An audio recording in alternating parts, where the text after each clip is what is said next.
अस्सलाम वालेकुम स्टूडेंट्स। आज हम थीसिस स्टेटमेंट के हवाले से बात करेंगे। थीसिस स्टेटमेंट आप लोग आउटलाइन में लिखते हैं, इंट्रोडक्शन में और कंक्लूजन में। तीनों के प्लेसमेंट के हवाले से भी हम बात करेंगे और तीनों के स्ट्रक्चर के हवाले से भी हम बात करेंगे। स्टूडेंट्स, आउटलाइन के अंदर आप लोग थीसिस स्टेटमेंट लिख भी सकते हैं और आप लोग स्किप भी कर सकते हैं। अगर आप लोग नहीं लिख सकते इनिशियली आउटलाइन में, तो आप लोग ऑल टुगेदर स्किप करें। आउटलाइन के अंदर प्लेसमेंट ये है कि टॉपिक के नीचे हेडिंग दे दे थीसिस स्टेटमेंट, कोलन के साथ एंड करे और आप लोग अपना थीसिस स्टेटमेंट लिख लें। फिर नीचे नंबरिंग स्टार्ट करें, introduction, a glimpse at mandate of the UN etcetera. आप अपने हेडिंग्स मेजर और सब हेडिंग स्टार्ट कर लें। आप लोग इंट्रोडक्शन के हेडिंग के अंदर भी लिख सकते हैं थीसिस स्टेटमेंट। यहाँ पे स्टूडेंट्स, अभी हम थीसिस स्टेटमेंट के स्ट्रक्चर या रिक्वायरमेंट्स या प्रिंसिपल्स के हवाले से बात करेंगे। थीसिस स्टेटमेंट के अंदर तीन चीज़ें इंपॉर्टेंट है। एक आपका टॉपिक जो पेपर में दिया है, second approach to the topic, जो आपका स्टांस है या जो आपकी थिंकिंग है इस टॉपिक के ऊपर, और थर्ड सपोर्टिंग पॉइंट्स या रीजंस या आर्ग्यूमेंट्स या grounds in support of your stance, approach या थिंकिंग। इसलिए स्टूडेंट्स, हम थीसिस स्टेटमेंट को कहते हैं कि it should be three dimensional.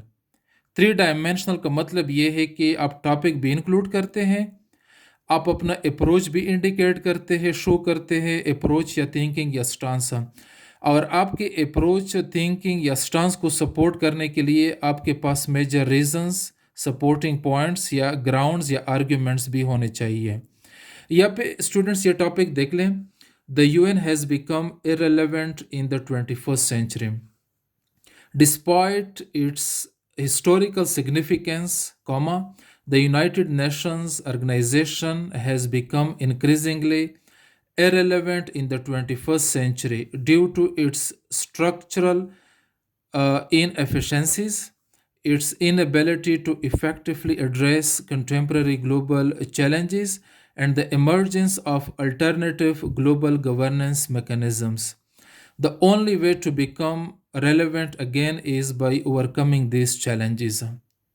Students, बहुत ज़्यादा इंपॉर्टेंट है। यहाँ पे टॉपिक भी इसने इंक्लूड किया है, अपना स्टांस भी इंडिकेट किया यहाँ पे, जो अप्रोच टू द टॉपिक है या थिंकिंग। और इस स्टांस को सपोर्ट करने के लिए, इस थिंकिंग को सपोर्ट करने के लिए इस राइटर ने, इस स्टूडेंट ने तीन मेजर आर्ग्यूमेंट्स दिए। यहाँ पे स्टूडेंट्स देख ले, structural inefficiencies, inability to effectively address contemporary global challenges, और third emergence of alternative global governance mechanisms. आप लोग यहाँ पे एक आर्ग्यूमेंट भी दे सकते हैं, दो भी दे सकते हैं, तीन भी, चार भी, लेकिन कोशिश कर ले कि आप थ्री तक दे दे, ठीक है। ये रिकमेंडेड फॉर्मेट है। फिर स्टूडेंट्स, यहाँ तक तो इसका थीसिस स्टेटमेंट बिल्कुल एग्जैक्टली अगर आप देख लें ये कंप्लीट है, यहाँ से लेके यहाँ तक का। इस स्टूडेंट ने फिर लिखा है कि the only way to become relevant again is by overcoming this challenges. एक ऑप्टिमिस्टिक अप्रोच है या एक सोल्यूशंस ओरिएंटेड अप्रोच या रेमेडीज के तौर पे इसने लिखा है। ये भी स्टूडेंट्स ठीक है। हाँ, अगर आप लोग सोल्यूशंस भी नहीं लिखते, इफेक्ट्स भी और भी कुछ नहीं लिखते, आप लोग यहाँ पे काउंटर पर्सपेक्टिव भी दे सकते हैं। एक वैलिड थीसिस स्टेटमेंट की एक फीचर ये भी है कि आप जब अपना थीसिस स्टेटमेंट डिलीवर करते हैं तो आप लोग काउंटर पर्सपेक्टिव भी इंक्लूड कर सकते हैं। But students, I will not recommend. What I recommend कि आप लोग टॉपिक को अंडरस्टैंड करें, टॉपिक के ऊपर अपनी थिंकिंग डेवलप करें, अप्रोच डेवलप करें, अपना स्टांस डेवलप करें, और इस अप्रोच, स्टांस या थिंकिंग के सपोर्ट में दो तीन अपने ऐसे से मेजर पॉइंट्स आप लोग लिख लें। अभी इस स्टूडेंट ने यहाँ पे आउटलाइन के अंदर से ये तीन मेजर सपोर्टिंग पॉइंट्स लिखे हैं। ये तो है आपके आउटलाइन के अंदर थीसिस स्टेटमेंट की प्लेसमेंट। आप लोग टाइटल के नीचे भी लिख सकते हैं, आउटलाइन से पहले आप लोग हेडिंग दे दें। ये आउटलाइन की हेडिंग से पहले एक दफ़ा आपने आउटलाइन की हेडिंग दे दी, आप लोग आउटलाइन के नीचे भी लिख सकते हैं ये जो आउटलाइन का हेडिंग है। आप लोग इंट्रोडक्शन के हेडिंग के अंदर भी लिख सकते हैं। तो स्टूडेंट्स ये इस पे एग्जामिनर कभी भी आपको पेनलाइज नहीं करेंगे। बस आपका थीसिस स्टेटमेंट क्लियर होना चाहिए, रेलेवेंट होना चाहिए, डिबेटेबल होना चाहिए, प्रिसाइज होना चाहिए और 3 डायमेंशनल। फिर स्टूडेंट्स इंट्रोडक्शन के अंदर थीसिस स्टेटमेंट का जो प्लेसमेंट है, ये देखिए, ये इस स्टूडेंट का इंट्रोडक्शन है 1 पेज, और फिर 1.5 पेजेस मतलब हाफ पेज, एक पूरा 1 साइड ऑफ द पेपर और अगेन मतलब हाफ ऑफ द पेज या हाफ ऑफ द पेपर। या पे स्टूडेंट्स ये बिल्कुल जो थीसिस स्टेटमेंट इसका आया है, ये last sentence of the introduction है, last sentence of the introduction. या पे इसने एक ऑप्टिमिस्टिक नोट भी दिया है या अ मैसेज ऑफ पॉजिटिविटी या होप, लेकिन ये बिल्कुल लास्ट सेंटेंस के तौर पे इसने अपना थीसिस स्टेटमेंट लिखा है। तो students position does not matter.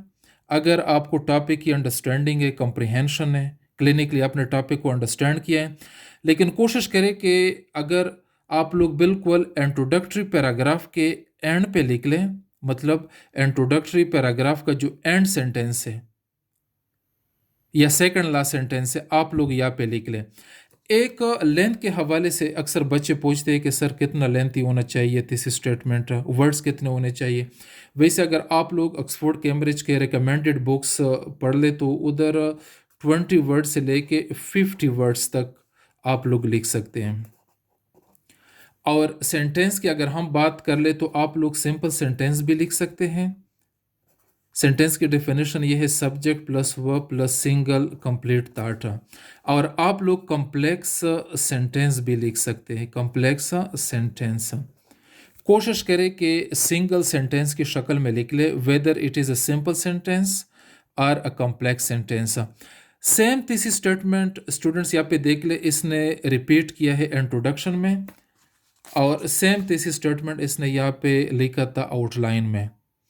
अगर आपके पास वोकेबलरी है, रिच वोकेबलरी का, लोकेशनली वेल डिफाइंड वोकेबलरी के आप लोगों के पास आइटम्स है, वर्ड्स है, लेक्सिकन्स, तो आप लोग स्ट्रक्चर चेंज करें थीसिस स्टेटमेंट का। आउटलाइन में यहाँ पे आपने लिखा है, सेम आप लोग यहाँ पे इंट्रोडक्शन में लिख लें, लेकिन कोशिश कर लें कि एसेंस आप लोग चेंज ना करें, मीनिंग वर्ड्स बेशक चेंज करें, स्ट्रक्चर चेंज करें।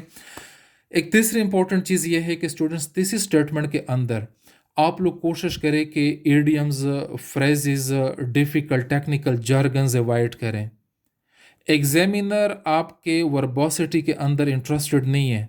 एग्जामिनर अगर इंस्पायर होगा तो आपके आइडियाज से, आपके सिंप्लिसिटी से, आपके रेलेवेंस से, आपके ऑर्गेनाइजेशन से, आपके क्लैरिटी से। अक्सर बच्चे थीसिस स्टेटमेंट के अंदर बहुत मुश्किल लिखने की कोशिश करते। No, your job is, your task is, your responsibility is कि आप अपने एग्जामिनर को आसान अल्फाज में अंडरस्टैंड करवाएं। This should be the motto of your paper. आपकी जो स्ट्रगल है इस चीज़ के ऊपर फोकस करनी चाहिए कि आप लोग एग्जामिनर को अंडरस्टैंड करवाएं। एग्जामिनर को, you can not impress your examiner, you can inspire your examiner.